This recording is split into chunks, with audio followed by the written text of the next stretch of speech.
Imagine that this minute, on this station, you received word that we had made contact with a civilization on another planet.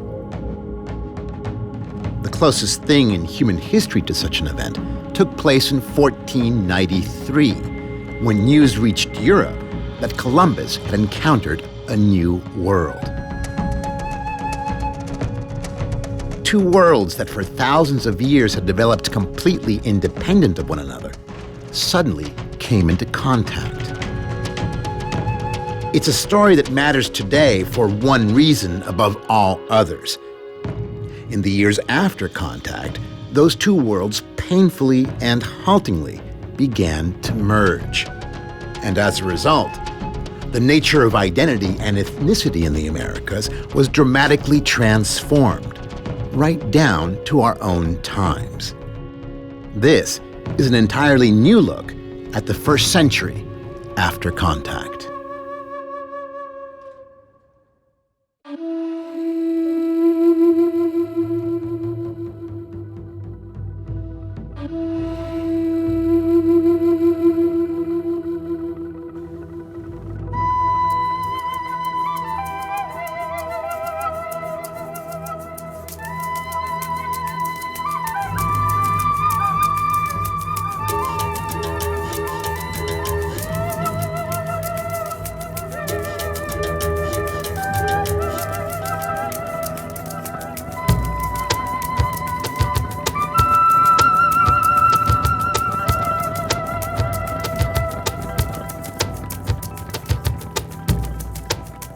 When Worlds Collide is made possible by a major grant from the National Endowment for the Humanities. Democracy Demands Wisdom. By the Arthur Vining Davis Foundations, dedicated to strengthening America's future through education. By Deluxe Corporation Foundation, a supporter of education, the arts, and human services. By Tour España and the tourism boards of Andalusia and Madrid. And by contributions to your PBS station from viewers like you. Thank you.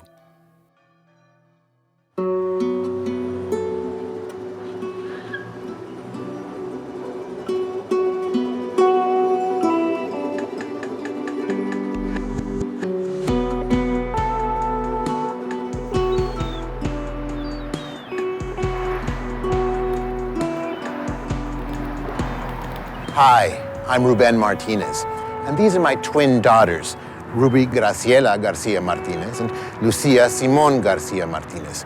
I was born in this country, and I'm the son and grandson of immigrants from Mexico and Central America. But it's just a bit much to call myself a Mexican, Salvadoran American. Maybe that's why we hear the term Latino a lot these days. But what about my daughters?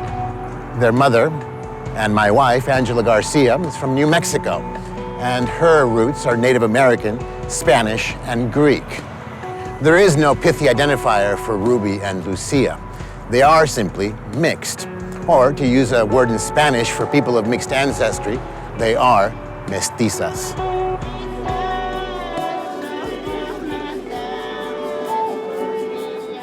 The mixing of ethnicity that is Ruby and Lucia's heritage began during one of the most dynamic eras of history, when Europeans first made contact with the native peoples of the Americas. The collision of those two worlds would famously result in the conquest of the new by the old.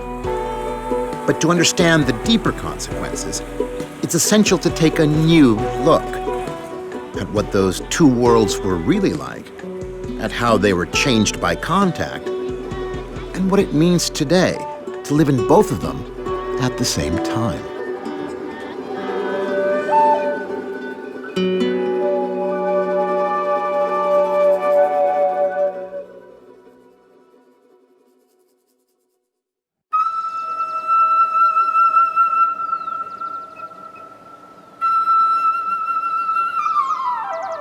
Sometimes children get curious about their family tree. Where did their parents come from? What were their grandparents or great-grandparents like? But what if circumstances erase the story of one side of the family? Then, the desire to know can go beyond mere curiosity and become an urgent need. That's a little bit what it's been like down through the years to be a mestizo, to have some ancestors native to Europe and some native to the Americas.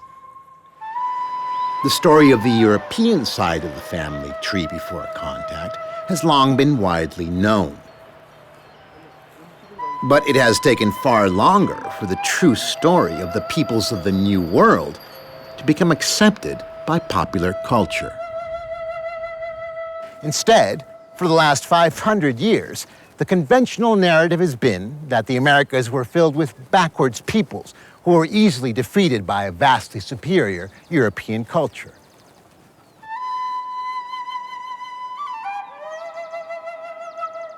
But finally, in recent years, as more and more of us have felt compelled to explore all of our roots, our view of the New World has started to change.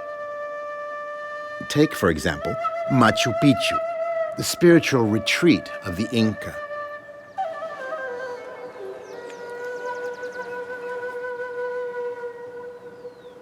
When I was a child, there was popular speculation that Machu Picchu and other wonders like it in the ancient Americas were designed by aliens. So great was the disbelief that indigenous Americans were capable of such feats. But now we know that Machu Picchu and great South American metropolises like Cusco and Cajamarca were indeed the work of the Quechua Indians, who still live and thrive in Peru. Carlos Paz Sanchez is the director of the Peruvian Cultural Center in Cusco. Primero, que no son indígenas, ¿no? O sea, hay una cosa más o menos de ignorancia. O sea, donde estamos sentados es la máxima expresión de una cultura mayor. Es una muestra de la tecnología, tanto de ingeniería, hidráulica, arquitectura, el hombre prehispánico o los incas, la relación que tenían con la naturaleza, digamos, ¿no? Que básicamente su ideología estaba basada en el equilibrio del hombre y la tierra. Entonces, este es un santuario y como santuario más o menos se ve el equilibrio hombre y naturaleza. O sea, no la destruye, sino se adecúa más o menos a la parte arquitectónica y de la forma de la naturaleza. Machu Picchu was built with a standard of precision much greater than European artisans at the time were capable of. And thanks to discoveries like it, scholars have long known that, before contact, South America and North America were home to some of the greatest cultures of the age. The Inca Empire was far larger than any in Europe, stretching 2,000 miles from modern-day Colombia to Chile. A vast network of stone roads snaked through jungles and over mountain passes to bring the tribute and labor that the Inca coerced from conquered peoples back to their capital in present-day Peru. In central Mexico, a major civilization had thrived at the same time as the Romans. Following in its footsteps came the Mayans with their advanced mathematics and writing, and the Mexica, leaders of the Triple Alliance we once called the Aztecs. The Mexica capital of Tenochtitlan was home to 200,000 people and cleaner than any city in Europe. Still farther north, there were a host of other civilizations, including the Pueblo tribes, with their planned communities built around one of the most sophisticated social structures in the world, and the great cultures of the Mississippi River Valley, who were among the most successful and productive farmers on Earth. None of this means that these cultures were better than the cultures of Europe, nor worse, but simply different.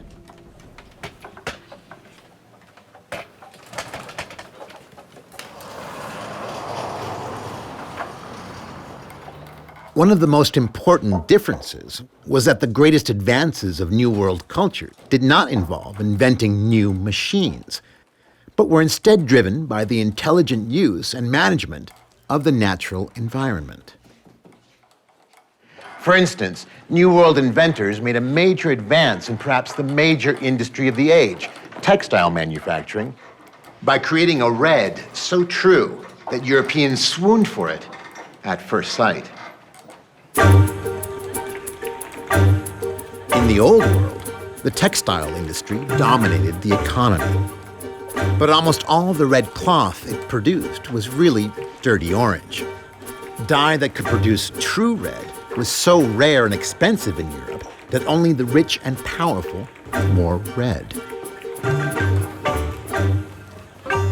But people in the Americas had figured out how to mass produce a true red dye by growing and harvesting cochineal, an insect which lives on prickly pear cactus. It was such an important breakthrough that Europeans would one day rank it only behind gold and silver in value.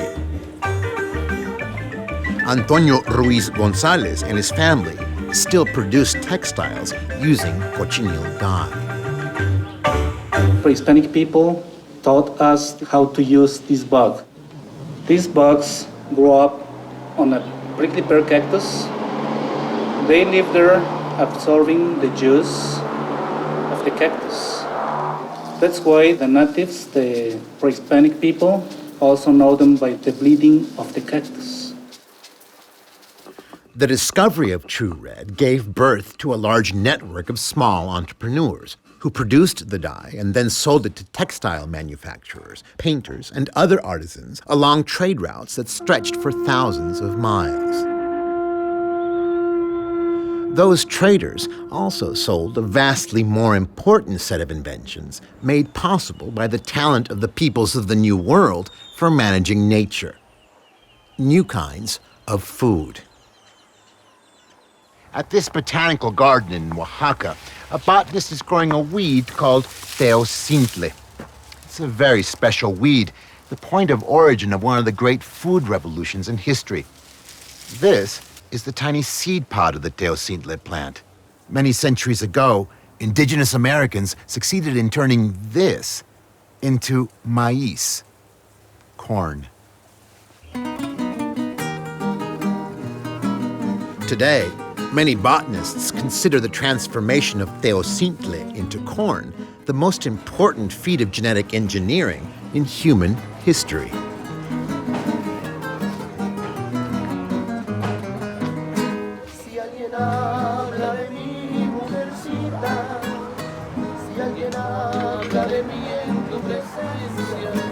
At the Tortilleria Itatoni in Oaxaca, tortillas are made from some of the earliest varieties of corn still in existence, what you might call heirloom tortillas. Amado Ramirez Leiva is an agronomist and the owner of Itatoni. Primero, el maíz es un invento humano. Es una hechura y una hacedura de los hombres. No existía maíz hace más de 10,000 años. Entonces lo que vemos aquí no solo son granos de maíz, sino son símbolos de una historia. Y no solamente símbolo, es símbolo y producto. Y vivió junto con los mesoamericanos, con los americanos, su propia historia.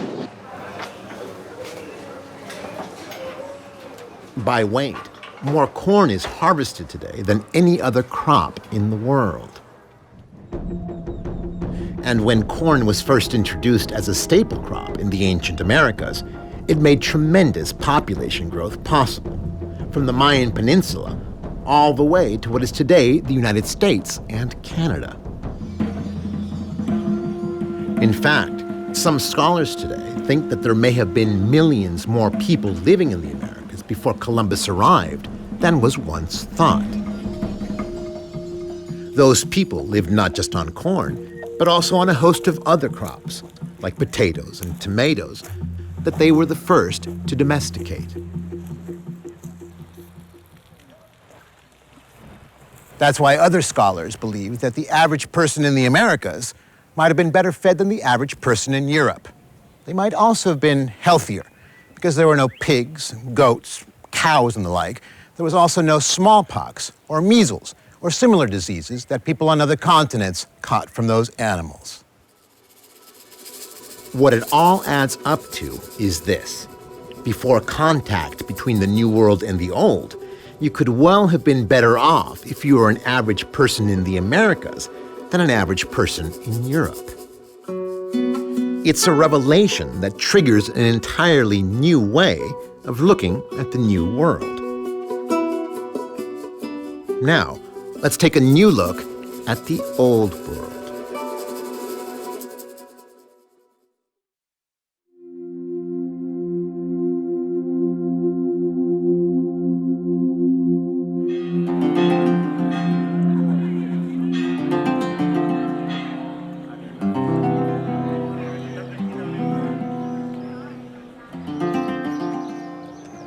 The old world.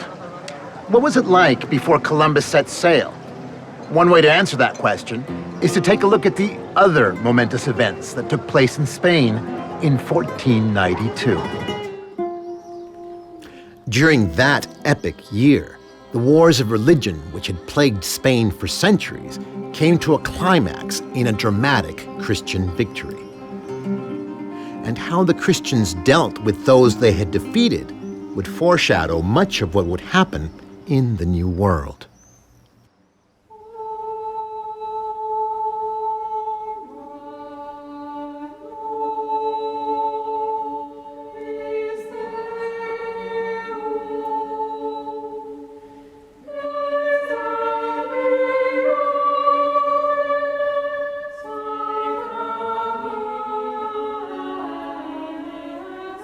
The leaders of the Christian triumph were the most famous royal couple in history, Ferdinand and Isabella.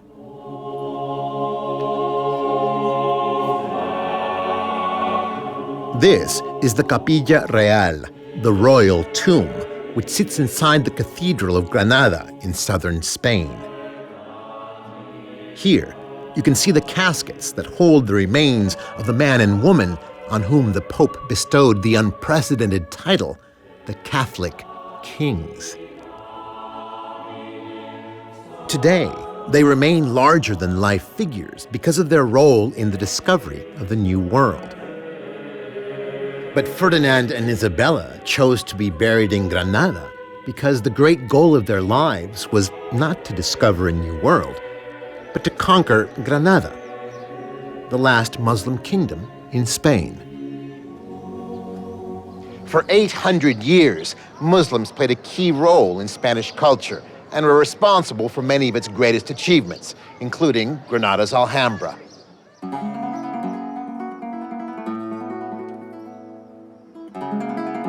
For centuries, the Christians of Spain had lived in the shadow of the Muslims, and even after they were able to push the Muslims to the south and establish several independent Christian kingdoms, each of those kingdoms jealously guarded its independence from the others.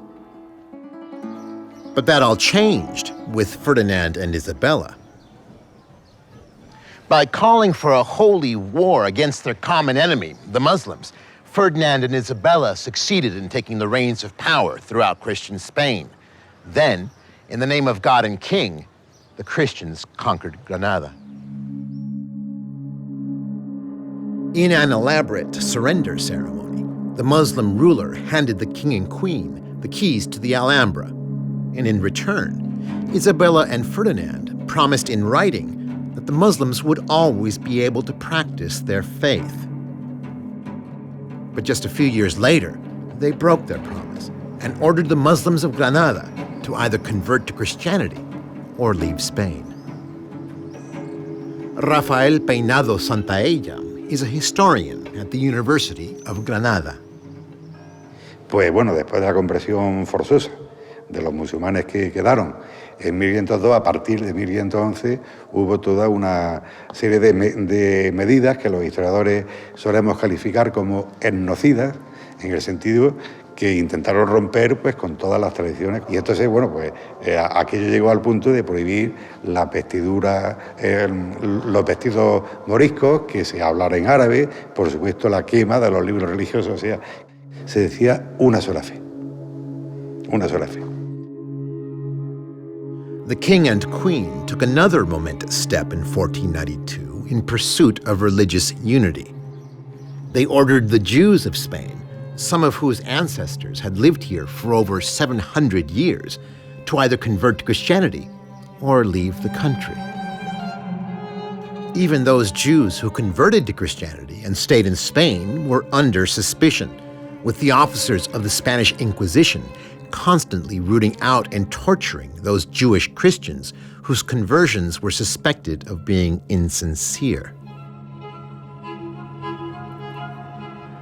But even if their conversion was deemed sincere, Christians who had Muslim and Jewish ancestors were treated as inferior to Spaniards who had Christian ancestors. It was the birth of one of the most important mechanisms the Spanish would use to control other peoples. A caste-like system, which banished some to the fringes based on their ancestry, while reserving power for a supposedly pure-blooded Christian elite.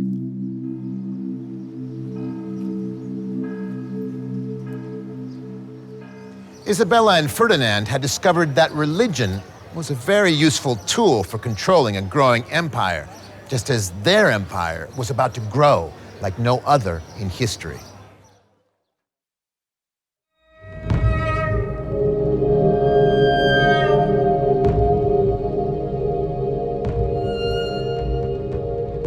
In March of 1493, Ferdinand and Isabella received incredible news.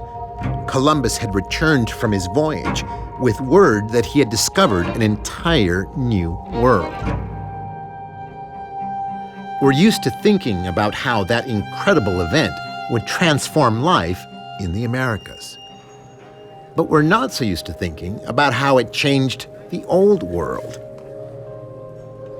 In fact, New World inventions, commodities, and treasure radically transformed life in Europe. First and foremost was the treasure. New World gold and silver were an incredible stimulus to the European economy.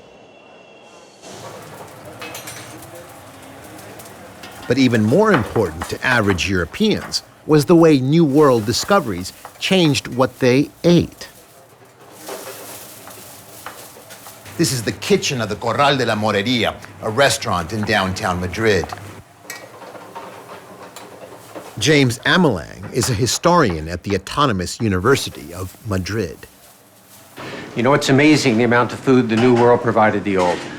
Corn, tomatoes, potatoes, peppers, different types of beans, sweet potatoes, chocolate, peanuts, and many other things. Then there's also items like sugar, which most Europeans weren't able to afford until it began to be produced in mass quantities in the Americas. In the end, this may have been the biggest transfer of food in world history. Many of the things that we think of as ordinary food on both sides of the Atlantic emerged from this encounter. If you don't believe me, think of Italy without tomato sauce, Belgium without chocolate, Spain without gazpacho, and France and everyone else without French fries. Europe also picked up what we now think of as a bad habit from the Americas, with the tobacco plant domesticated by New World smokers, eventually becoming one of Europe's most popular imports. And then there was the sublime. Art historians consider this painting by Rembrandt one of the high points of European culture. But recent testing has revealed that the brilliant red, which Rembrandt used to bring to life the dress of the Jewish bride, was made possible by cochineal dye imported from the New World. But the New World import that fascinated Isabella and Ferdinand by far the most was one that Columbus himself brought back: human beings from the Americas. For a regime used to dividing people into categories based on their ancestry, the peoples of the New World presented an astonishing challenge. Which category did they fit in? Columbus thought he knew the answer. They fit into the same category that Europeans put Africans, the category of people fit only for slavery. Many wealthy Spaniards, including the king and queen, owned African slaves. And Columbus was convinced there was a huge fortune to be made shipping the indigenous peoples of the Americas to Europe and selling them at a cheaper price than the Africans.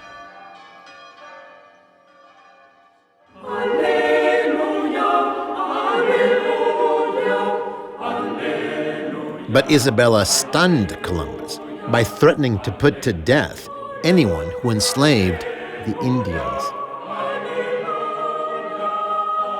The queen ordered Columbus to instead "Tratad muy bien y amablemente a los indios." Treat the Indians very well and lovingly, and abstain from doing them any injury, and arrange that both peoples hold much conversation, each serving the other to the best of their abilities. The deeply religious Isabella was convinced that indigenous Americans were a simple people who deserved to be offered eternal salvation.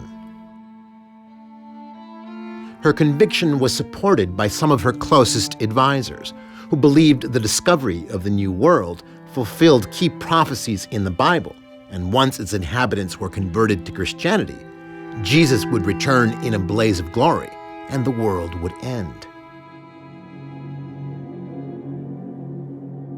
Yet for all that, Isabella was also a savvy ruler who knew that she had no large army to send to the New World. And giving Columbus and those who would follow in his footsteps permission to enslave the native peoples and plunder their gold and silver was the easiest way for Isabella to finance the expansion of her empire. Consuelo Varela is a historian at the University of Sevilla. La reina Isabel tenía muchas dudas. Es decir, que se ha aumentado mucho la postura de la reina en la colonización y conquista del Nuevo Mundo. Es decir, Isabel es una mujer de su época, que tiene esclavos en su casa, que es verdad que en su testamento dice que las indias, bueno, pues que hay que cuidarles, que son súbditos y que no son esclavos. De repente dicen que no, que ya se pueden coger. Es decir, tienen una postura muy contradictoria. Porque para ella seguro que fue angustioso. God or gold? It is a choice that many great powers throughout history have faced. The choice the rulers of Spain made would shape their legacy in the New World.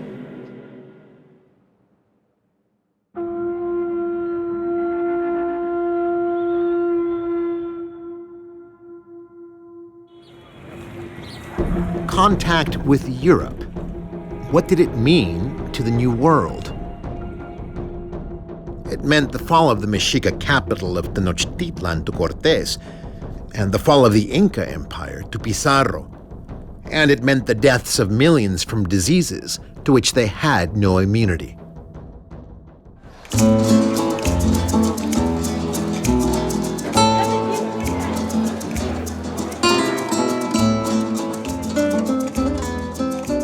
But the part of the story that's been missing is that New World culture did not disappear as a result. Indigenous Americans would continue to be just as powerful a force as the Spanish in shaping the culture of the Americas, right down to the present day.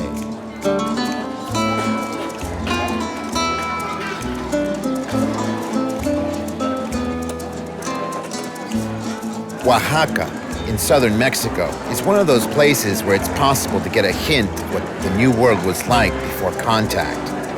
Take a look around, and you'll see that indigenous history did not end with the conquest.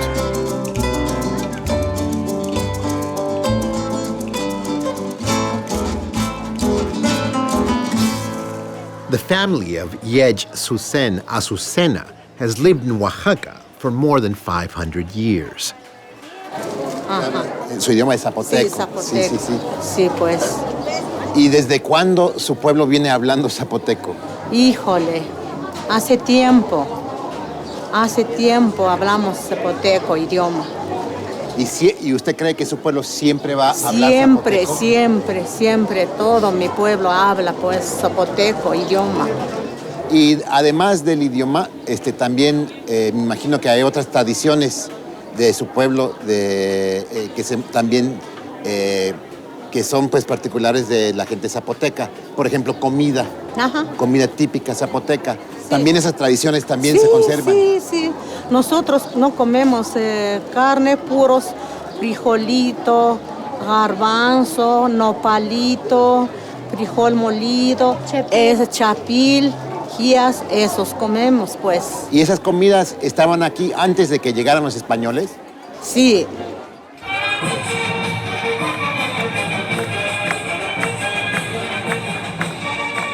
Once you see how strong native culture still is today, something essential becomes easier to grasp. 400 years ago, it was powerful enough to transform the culture the Europeans brought with them. Take one of the most momentous issues of all, religion. In response to Isabella's call to convert the peoples of the Americas, wave after wave of Catholic missionaries flooded the New World. How did the indigenous Americans react toward their would-be saviors? Well, the peoples of the New World had their own deeply held beliefs. The Mexica, for instance, treasured their relationship with the fertility goddess Tonantzin, a relationship they were not willing to abandon, as can be seen in the story of Our Lady of Guadalupe. This hillside overlooking Mexico City is called El Cerro de Tepeyac, and it is considered one of the most sacred spaces in the Americas.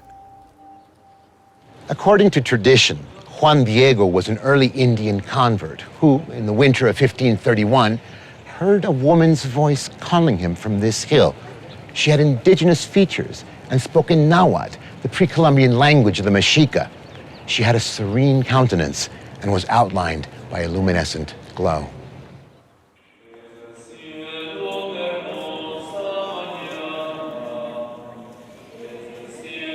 To Mexicans like Enrique Fernandez, who, like the vast majority of his countrymen, has both native and Spanish heritage, the fact that Our Lady of Guadalupe would appear to an Indian still has tremendous significance.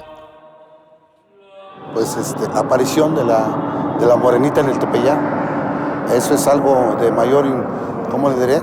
De mayor revelancia, de que haya existido, y sobre todo en el pueblo mexicano, ¿no? ¿Por qué? Sobre todo, ¿por qué a un indígena, no? ¿Por qué no se le presentó a un siervo de religioso? ¿Por qué a un indígena? Y eso es algo, pues, algo maravilloso.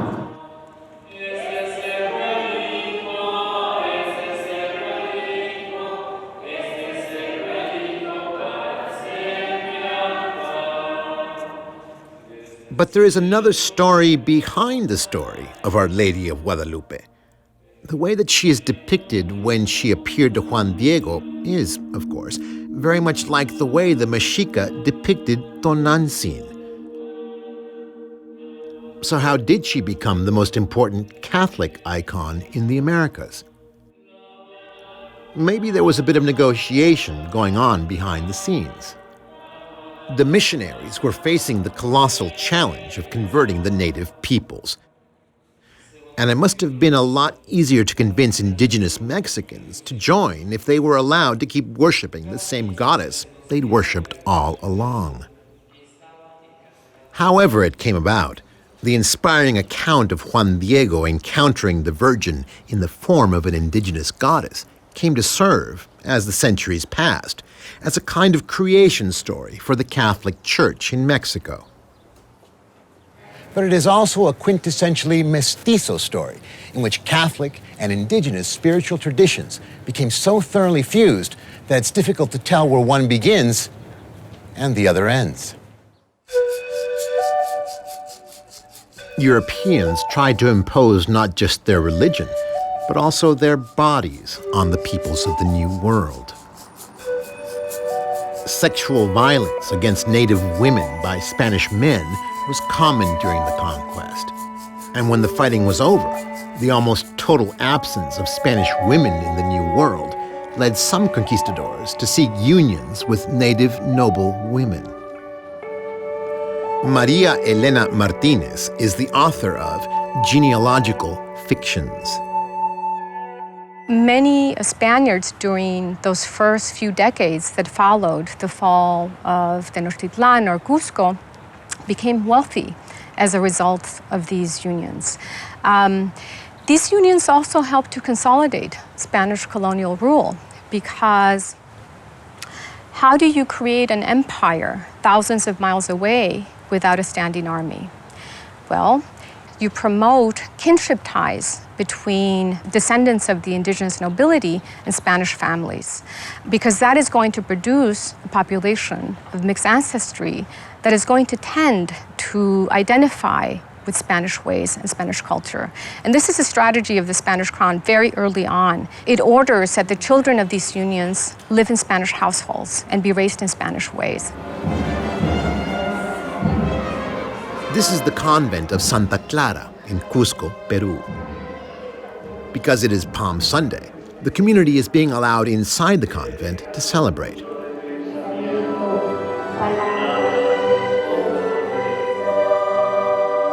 But as the members of their order have done for nearly 500 years, the nuns of Santa Clara remain cloistered, hidden behind a screen from the outside world.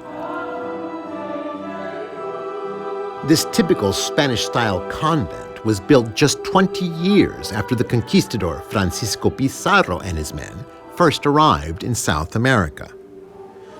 But there was nothing typical about the first novices enrolled here. They were the first daughters born of encounters between Spanish men and Inca women.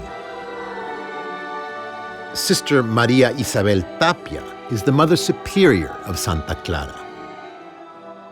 Había ya muchas hijas de los españoles y muchas veces, como había tanta trifulca, no había una coordinación entre los incas y los españoles, quedaban muchas huérfanas. Es así que se funda con 24 doncellas, hijas de los españoles. For a girl to have both a Spanish and an indigenous parent was such a rare thing at first that there was no clear way to identify such a child.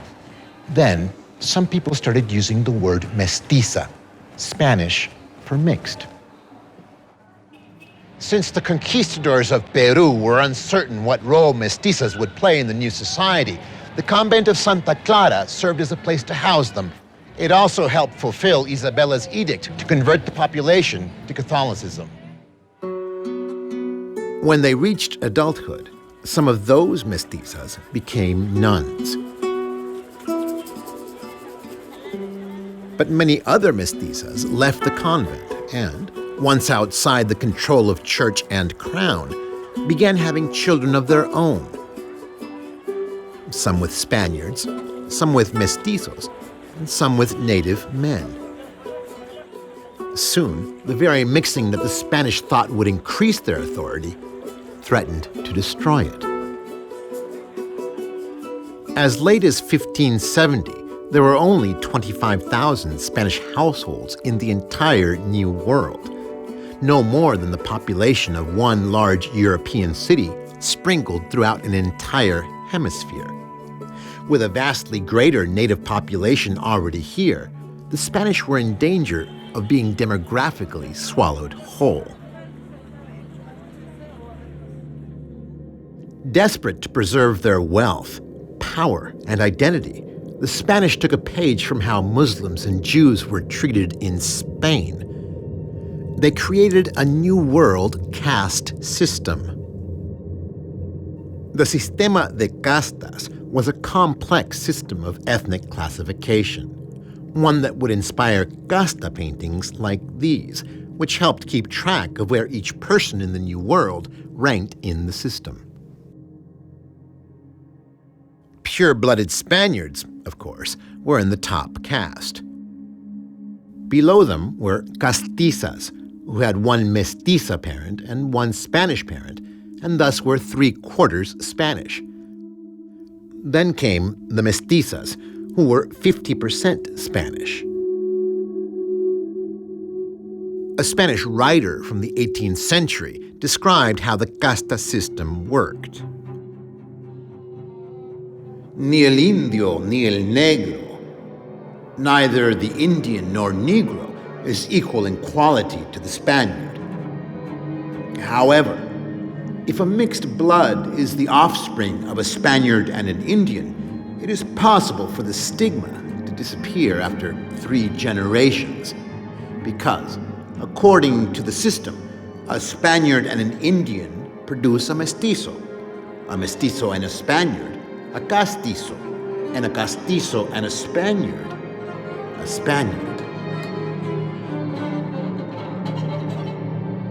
So what did these terms mean?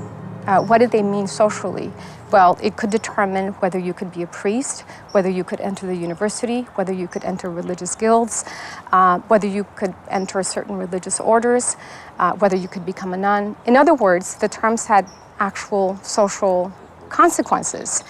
Taken as a whole, they were meant to create the society, this hierarchical society based on ancestry, based on blood. The caste system also had to account for an entirely different group of people whose ancestors came from an entirely different branch of the mestizo family tree, the Africans.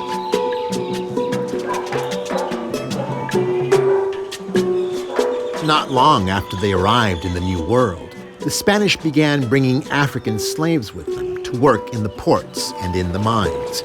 And as ever more native peoples succumbed to disease, the Spanish forced ever more Africans to sail for the New World. This village in the mountains above the Mexican port of Veracruz is called Coyolillo. 500 years after the first African slaves were brought to Mexico, their descendants still live here.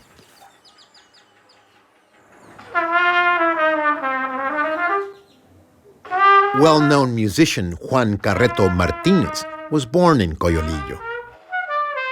When he thinks about his heritage, he remembers what a famous black poet said centuries ago when someone hurled the word African at him as an insult. Se pare dice, aunque soy de raza conga, no soy nacido africano, de nación soy mexicano y nativo de Almolonga. Entonces aquí cerquita hay un pueblo así que fue hacienda que se llama Almolonga. Claro. Entre aquí y Almolonga hay un cerro que se llama Congo.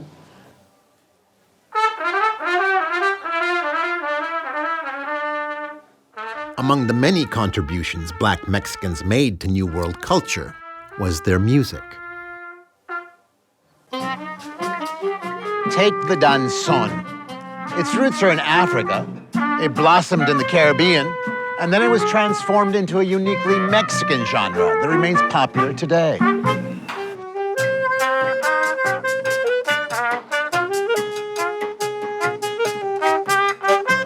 Free blacks from North Africa participated alongside the Spanish in the conquest of the Americas, some as conquistadors themselves. And Africans made vital contributions in every sphere of life in the New World. But as the Spanish imported more and more slaves, they began to associate all people of African ancestry with slavery, and thus placed them at the bottom of the caste system.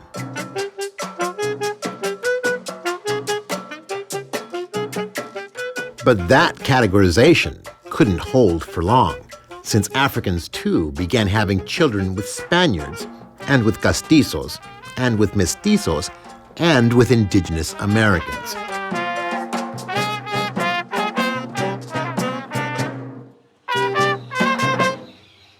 And it was this mixing that doomed the sistema de castas to failure, because its sheer complexity eventually made it impossible to keep track of who was who. With time, as more castas reproduce with each other, it becomes harder and harder to determine one's proportion of Spanish, indigenous, and African blood. It becomes less and less feasible, and that's very clear by the 18th century. So at the time when many, many more categories surface, which is the 18th century, And when the Casa paintings emerge, it's precisely the moment when the system has become unfeasible. For the Spanish, the uncomfortable truth was that though they had supposedly discovered the New World, there were so many other people here that the dream of remaking it in the image of Spain was doomed to failure. But that other Spanish ambition, to acquire as much New World gold as possible, was meeting with far more success.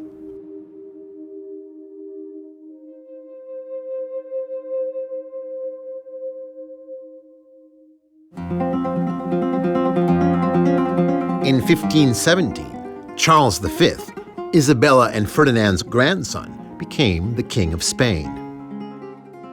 Because of marriages between the royal families of Europe, Charles was also the ruler of much of the rest of the continent. Running this vast empire required enormous amounts of money, and the belief that neither the Indian nor the Negro is equal in quality to the Spaniard played an essential role in acquiring it. By the first years of Charles' reign, the Spanish had plundered more than 32 tons of gold from the palaces and temples of the great indigenous American civilizations and shipped it back to Europe, with the justification that it was their natural right as a superior culture. And when that mountain of treasure had been spent, the Spanish began forcing the native peoples and African slaves to mine many more tons of gold and silver, which was then shipped from the Americas to the port of Sevilla in Spain.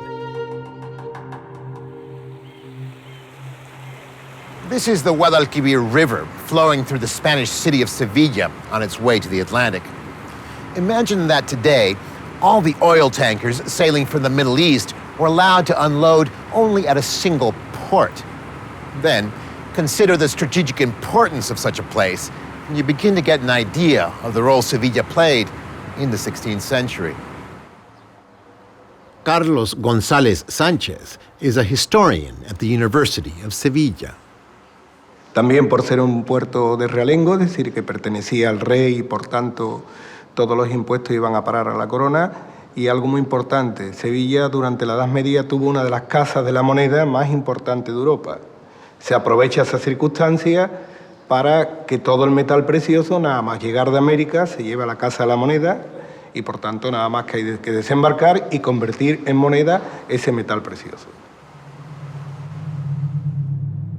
This transfer of hundreds of billions in today's dollars from the New World to the Old would prove to be one of the most influential events in history. You could call it, quite literally, the birth of globalization. And then, as now, globalization had its downside.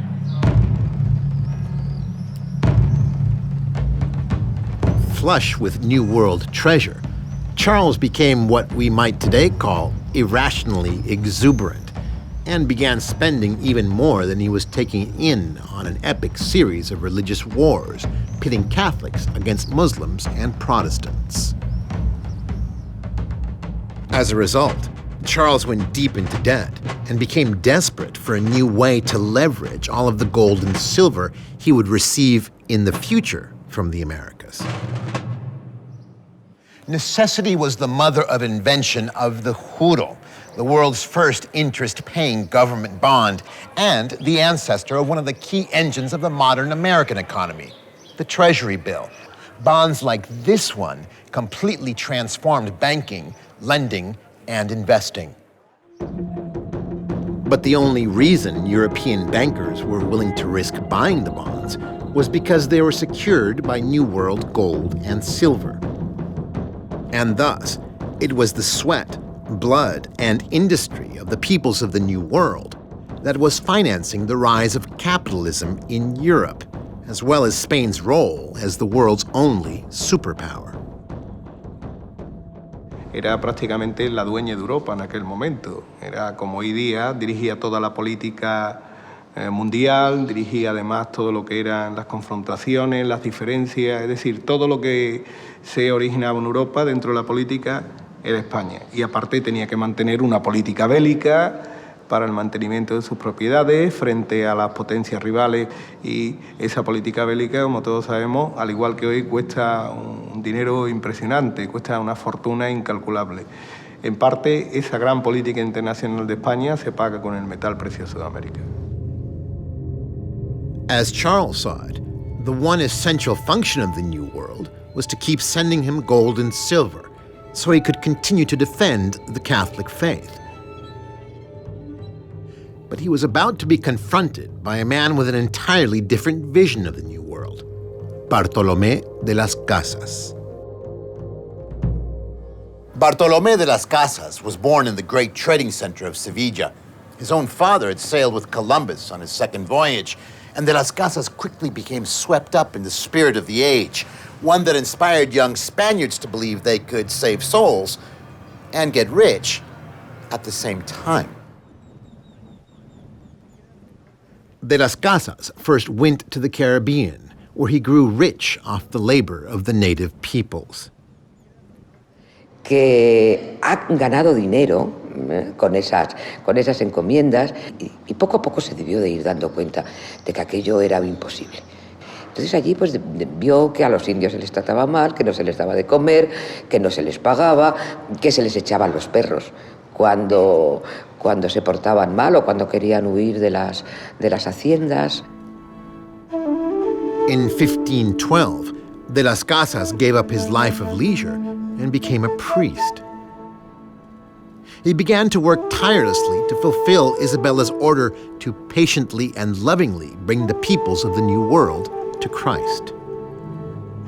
But the more he traveled throughout South America and Mexico, the more convinced he became that the dream of a new world shaped by Christian principles had turned into a nightmare. He wrote, "La causa por la cual los cristianos, the cause by which the Christians have been driven to kill and destroy so many, such an infinite number of souls, has been simply to get the Indians gold." Finally, de las Casas' outrage grew so great that in 1541, he returned to Spain to tell the king and his court of the brutal way the native peoples were being treated in the name of God and King. Like an Old Testament prophet, de las Casas told Charles that he risked eternal damnation if the Christian mission in the New World failed. To Charles V, whose life was dedicated to defending the one true faith, eternal damnation was perhaps the only threat capable of making him take de las Casas seriously.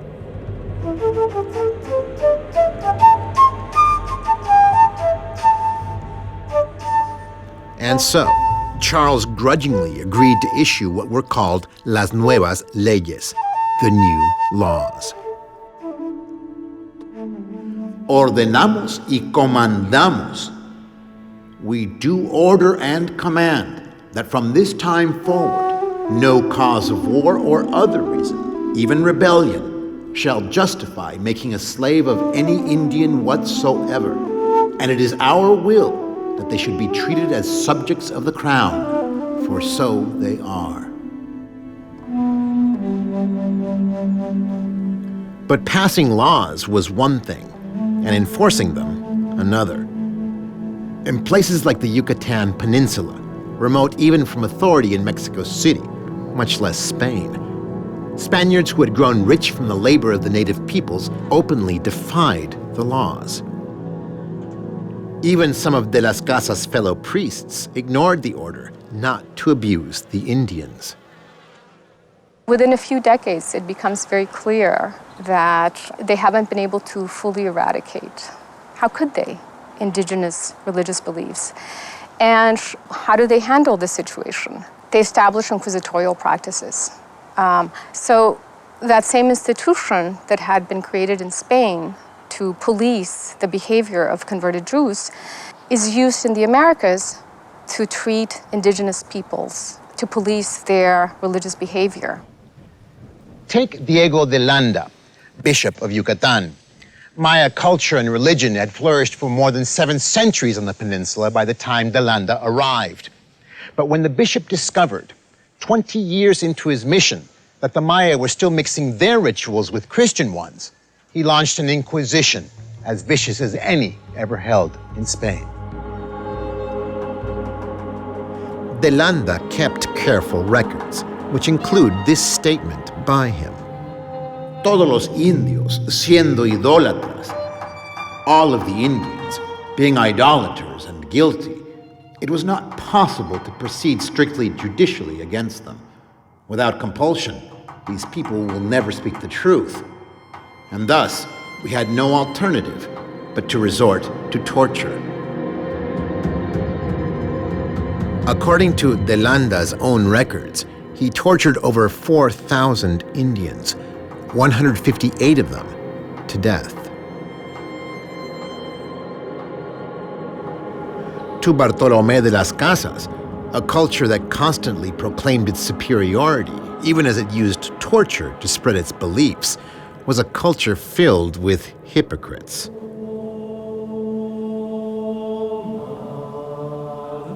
In 1551, he returned to Spain once again to make his ultimate stand. To confront the Spanish elite with its hypocrisy, de las Casas took part in a 5-day debate about the New World. Influential men came from all over Spain to listen. The very future of the empire seemed to be at stake, politically, economically, and morally.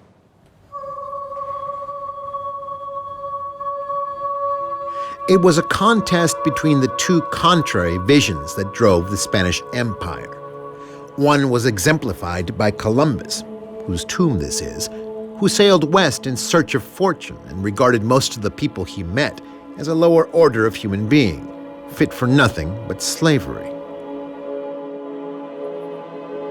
At the debate, this worldview was defended by Juan Gines de Sepúlveda, one of the most important scholars of the era.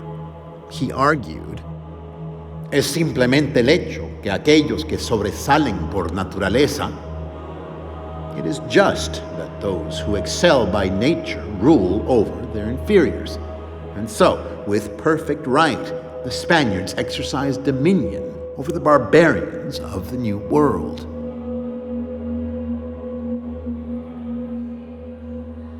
The other vision was embraced by de las Casas, who believed that Isabella meant what she said about how indigenous Americans should be treated. De las Casas declared, La conversión de los indios al cristianismo. The conversion of the Indians to Christianity was stated to be the principal aim of the Spanish conquerors, but we have hidden the fact that it is only through threats of being taken captive or killed that the Indians have been brought to embrace the faith, as if the Son of God would countenance such a thing. Y yo me los imagino, pues eso, levantándose y diciendo, pues esto está mal. Y Sepúlveda contestando, pues no, pues esto está bien, se puede hacer. Y otra postura que dice que, bueno, que tampoco están tan maltratados, que, en fin, pero que las cosas son así y que el imperio se hace así. At the end of the debate, the judges announced that there had been no definitive winner, leaving the ultimate decision over Spanish policy to the king. But for Charles, more than 30 years at the helm of the empire had led to a state of stress and exhaustion, which he told his confidants he could no longer bear. At the age of 56, Charles abdicated in favor of his son, who would face the ultimate choice between God and gold.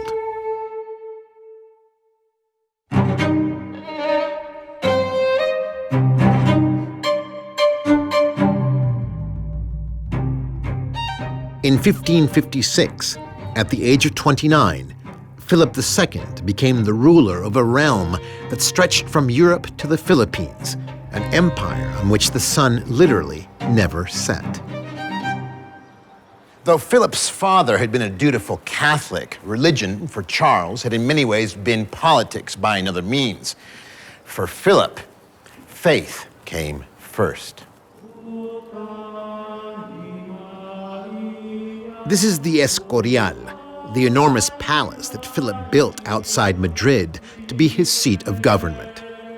While many other monarchs viewed their homes as pleasure palaces, that was not the vision Philip had for the Escorial. Juan Hernández is one of Spain's leading architectural historians. Es la instalación de un gran monasterio, porque no hay que olvidar que ese tributo religioso, en cierto modo, es lo que justificaba el poder de estas monarquías. En el siglo XVI, en la Europa del siglo XVI, las monarquías se llamaban monarquías de derecho divino. Claro. O sea que el poder político es poder religioso. El poder político era poder religioso. Entonces, un gran edificio como este tenía que ser forzosamente, tenía que tener un carácter religioso y, por tanto, un monasterio. One of Philip's favorite paintings, which he bought to hang in the Escorial, was The Garden of Earthly Delights by Hieronymus Bosch. Like the Escorial itself, it provides a window into how Philip saw the world. When it came to the peoples of the New World, Philip was far more concerned than his father with winning them over to Catholicism and treating them humanely. But when it came to Europe, Philip's faith made him even more intolerant of heretics than his father. After Dutch Protestants rebelled against his rule in Bosch's homeland, the Netherlands, Philip launched a vicious campaign known as the Great Repression, in which thousands of Protestants were killed. Meanwhile, Philip's forces engaged in one of the bloodiest naval battles in history against the Muslims. Each of these Old World conflicts ended in stalemate. Yet fighting each one was so incredibly expensive that Philip was forced to declare the Spanish crown bankrupt again and again. It was only the prospect that more gold and silver would arrive from the New World that made the bankers of Europe willing to continue lending to Philip. And in that regard, Philip had ample reason to believe that God was on his side.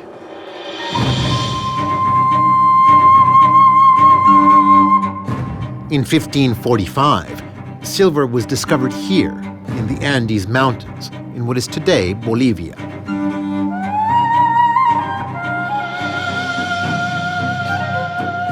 From the beginning, it was clear that it was an enormously rich strike. So rich that it had the potential to lift the Spanish Empire out of debt. There was just one problem. This silver mine and the city of Potosí that grew up around it are located at an altitude of 13,000 feet, making Potosí the highest city in the world. It's a cold and forbidding place, and the Spaniards of the 16th century refused to work here. African slaves also found it intolerable and staged constant revolts, which led to their escaping into the nearby mountains. The only other source of labor was the indigenous population, but the new laws expressly forbid enslaving them. Suddenly, Philip was faced with one of the defining choices of his life: God or gold. Here is what Philip decided. Dado que la mina no puede ser explotada, given that the mine cannot be exploited using Spanish laborers since they are not willing to work in it, and African slaves cannot withstand the work owing to the coldness, I give you permission to employ the Indians. In human terms, it was a decision with disastrous consequences. For the next 300 years, virtually all of the indigenous men in the region would be forced to take turns working in deadly conditions in the ever-deepening mine. Soledad Ari Fortun is an expert on the history of Potosí. y dice la historia que en esas dos épocas se estima que hayan muerto 8 millones de indígenas entre esclavos negros del África y indios de dentro de la mina. Hay un estándar, ustedes se pueden imaginar que con la tanta plata que he sacado de Potosí se podría hacer un puente desde Potosí hasta España de pura plata y con los esqueletos de los indígenas uno de vuelta. Entonces ustedes pueden estimar de cuánta plata se ha sacado y cuánta gente ha muerto en esta montaña. But in financial terms, it was one of the shrewdest decisions in history, since Potosí was, as one geologist has called it, the richest mountain in the history of the world. As a result, what was a barren hillside in 1545 was transformed by 1600 into a city of 150,000, making it the largest city in the New World and more than twice as large as London.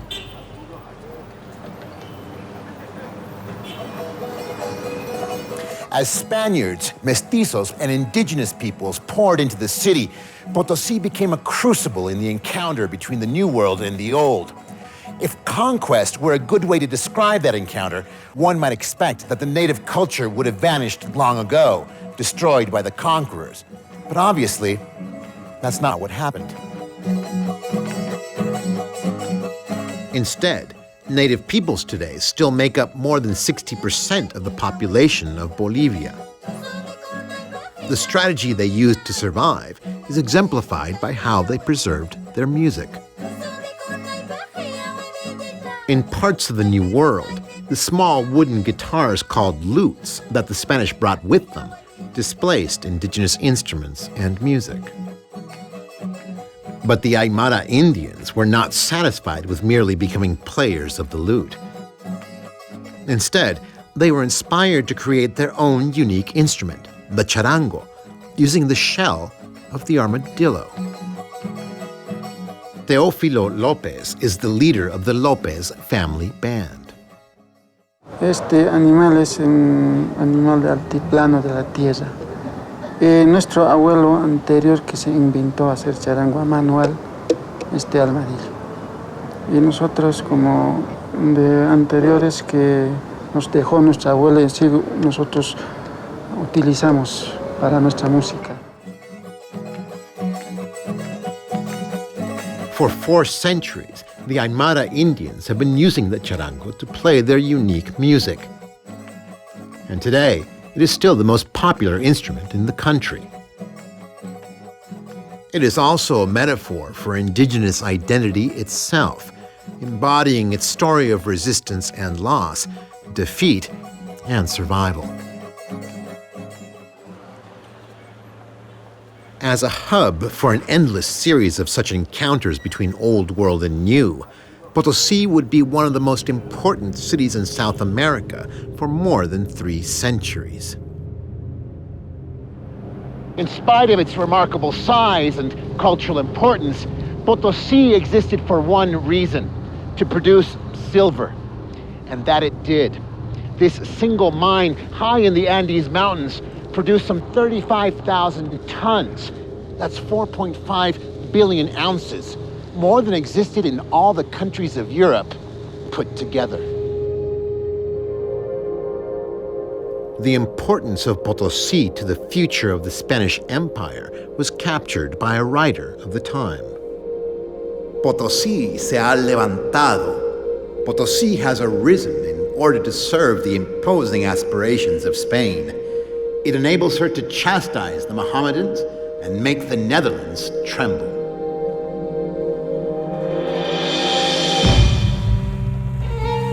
In Philip's eyes, the best use he could make of the vast mountain of silver that God had given him was to crush the Protestant rebellion.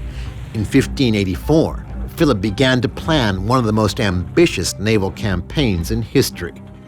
His goal was to conquer Protestant England and simultaneously win the war in the Netherlands by cutting off the support the English were offering the Dutch rebels. The 130 ships of the Spanish Armada were manned by 7,000 sailors and carried 17,000 soldiers, with tens of thousands more waiting to board in the Netherlands. a Spanish victory seemed certain. But when the Armada reached the English Channel, the smaller but faster English fleet outmaneuvered the huge Spanish ships and forced them to flee for a safe harbor on the coast. The English then sent burning ships in among the great wooden galleons. To avoid being set on fire, the Armada had to abandon the safety of the coast. And that's when nature took a hand in the fight. Gale force winds began to blow the biggest of the Spanish ships out of the channel and toward the North Sea, leaving the English free to finish off the rest of the Armada. The battle turned out to be one of the biggest upsets in military history. Between the fighting and the storm-driven destruction, some 70 ships were sunk and 15,000 of Philip's men died.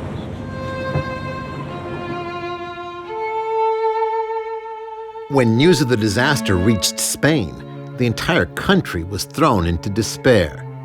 One friar working in the Escorial wrote, "Es el desastre más notable y triste. It is the most notable and unhappy disaster ever to have happened in Spain, and one to weep over all one's life. For many months, there has been nothing but tears and laments throughout the land." It was the end of an era, one in which the kings of Spain believed they had been chosen by God to rule the world. Now, with the Armada defeated and Spain's role as the world's only superpower drawing to an end, it was a time for self-reflection, and at least one person in Spain was uniquely prepared for it.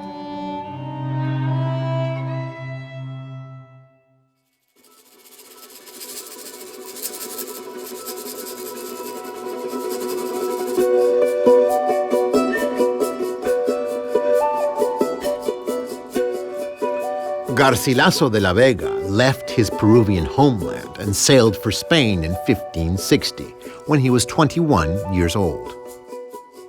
Since his mother was an Inca princess and his father a Spanish conquistador, Latin Americans today would call him a mestizo. But Garcilaso called himself El Inca in honor of his noble indigenous heritage. Garcilaso eventually settled here in this house in Montilla in southern Spain. Because he was half indigenous American, Garcilaso faced almost constant prejudice. Juan Casado Alcaide is a biographer of Garcilaso. Sí, pues cuando llega el Inca Garcilaso a España, en primer lugar se dirige a sus familiares, ¿no? Paternos. Ellos lo reciben fríamente. Al parecer, pues toca varias veces en la puerta de la casa, tiene que tocar varias veces, insistir, y no le abren. Hasta que al final le abren, lo reciben, y al parecer pues lo reciben de una manera muy fría y prácticamente lo rechazan. To most Spaniards, someone who was half indigenous was obviously inferior. But Garcilaso won Spaniards over with his brilliant intellect and with his flair for telling the story of his time. The longer Garcilaso lived in Spain, the more he became convinced that its adventures in the Americas had not served the country well. He wrote, "Muchos que hoy ven la riqueza, many who today see the wealth that Peru has sent to the old world, and that has now been scattered all over it, realize that this flood of riches has done more harm than good, and inclined its possessors to pridefulness. And in truth, the riches of the New World have not increased the volume of useful things in this country, like food and clothes, but made them scarcer." Garcilaso had discovered the empire's dirty little secret, that the Spanish people themselves had benefited very little from all that New World wealth. It was the bankers and businessmen of other countries who had grown incredibly rich.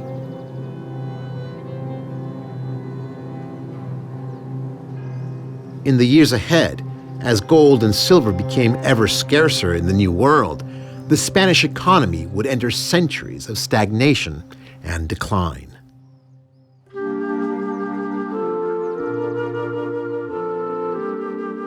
But Garcilaso was just as concerned about the New World as he was about the Old.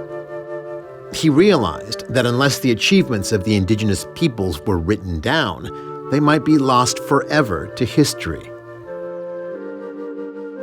And so Garcilaso wrote his masterpiece, a book titled Royal Commentaries of the Incas and General History of Peru. El más grande de los Incas, Pachacútec, the greatest of the Inca, Pachacútec, increased his empire until it was from the Andes to the sea. He founded many towns in those lands, and he devoted himself to the enactment of new laws for the common good. But soon after the foreigners first arrived, the Incas realized that these Spanish Christians abominated them all as works of the devil, and that therefore the Spanish did not trouble to ask them for clear information about themselves and their history, but rather simply dismissed them as diabolical. And so, the Incas ceased telling them the true account of their history. El Inca Garcilaso's work tells the story of two great civilizations, and it climaxes with a celebration of both his Inca and his Spanish roots. Garcilaso was also one of the first to realize that perhaps the most important legacy of the first 100 years of contact was neither riches nor empire, but the birth of a new culture that was neither indigenous or Spanish, but both, mestizo culture.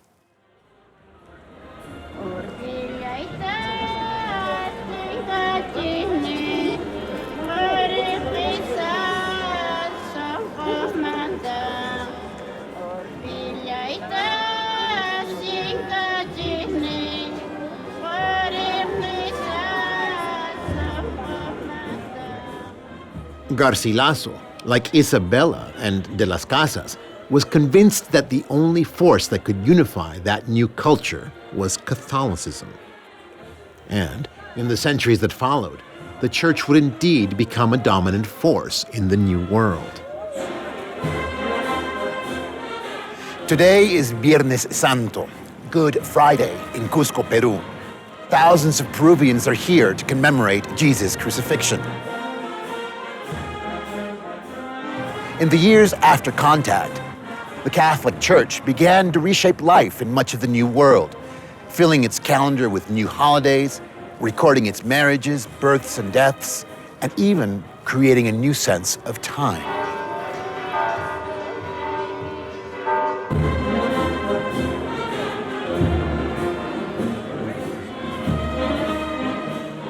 And yet, it would be a mistake to imagine that Catholicism in the New World was anything but a mestizo religion. Down the same streets where residents of Cusco once paraded with the mummies of Inca emperors, they now parade with the statues of saints.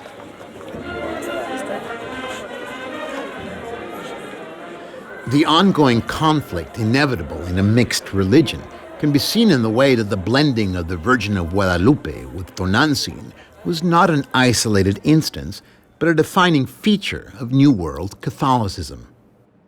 For instance, this is the mountain of silver that towers over Potosí.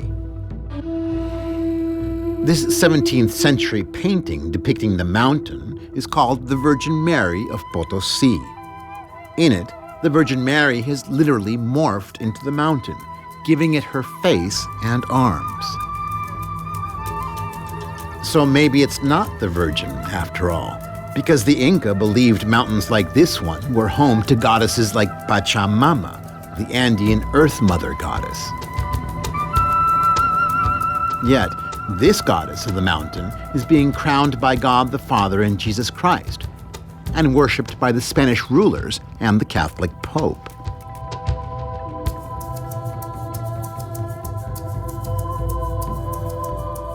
It's a work of art that's essentially mestizo, neither one culture nor the other, but both, and in being both, filled with tension and ambiguity. Who's the more important figure in the painting, Pachamama or the Virgin Mary? Great art thrives on tension, And it's hard to imagine circumstances that could produce more of it than two radically different worlds trying to haltingly and painfully figure out how to live together. In the 16th, 17th, and 18th centuries, a remarkable array of artists set about capturing the mestizo mix and the tension inherent in it. Through the window these paintings provide, you can see the intense, ongoing negotiation between the old world and the new over who is in control and who is going to survive. Those negotiations have been going on ever since, of course, in religion, in economics, in politics. And across the centuries, the most common outcome of the negotiating has been that those with more Spanish blood have been allowed to continue exploiting those with less. Indeed, the debate that Bartolomé de las Casas undertook more than 400 years ago is still taking place. Quizás es lo más relevante de la obra de las Casas. Es decir, las Casas hace una denuncia que en determinadas épocas adquiere, pues se suena más, suena menos, pero el problema de verdad es que el debate continúa. Es decir, seguimos con el mismo problema, seguimos con la explotación del imperio, sea cual sea, con los súbditos. Y ese es el problema. El problema es que está vivo, está vivo. Desgraciadamente está vivo. No hay más que ver los resúmenes de las cumbres latinoamericanas. El problema continúa. Perhaps one reason the problem continues is that popular awareness of the contributions indigenous Americans and mestizos have made to New World and European culture is still limited by the old stereotypes. That's why it's so critical that in recent years they have begun to tell their stories to ever larger audiences.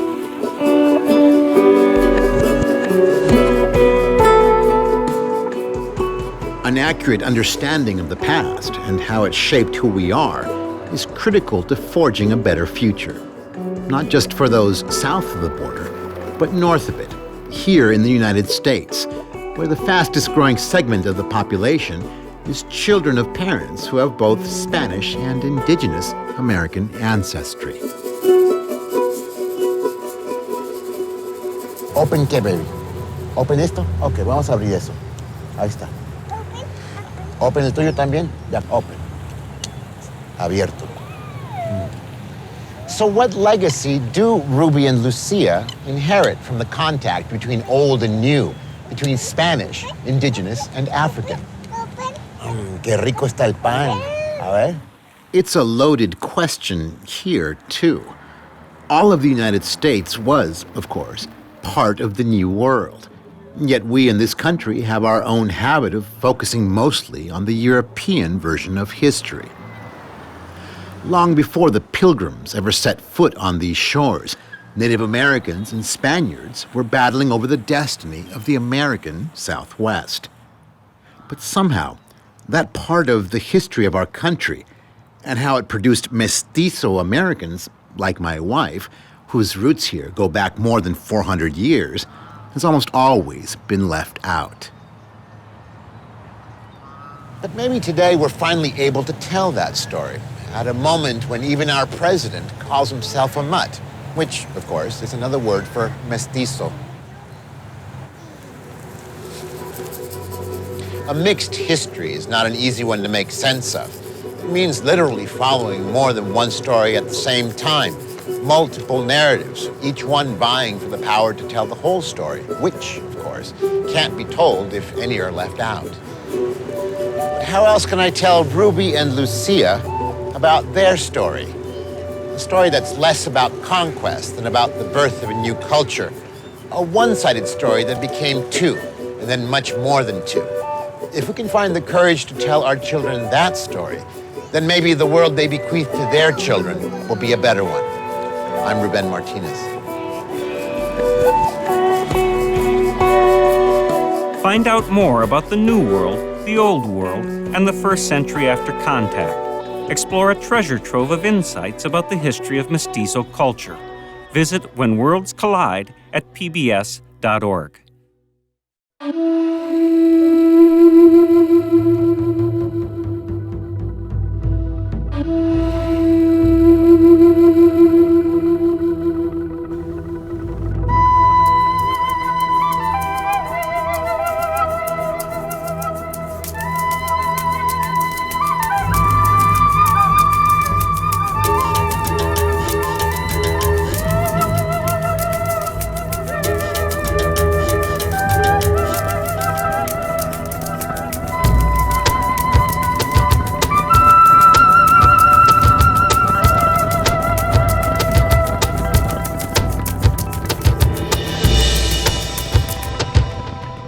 When Worlds Collide is made possible by a major grant from the National Endowment for the Humanities.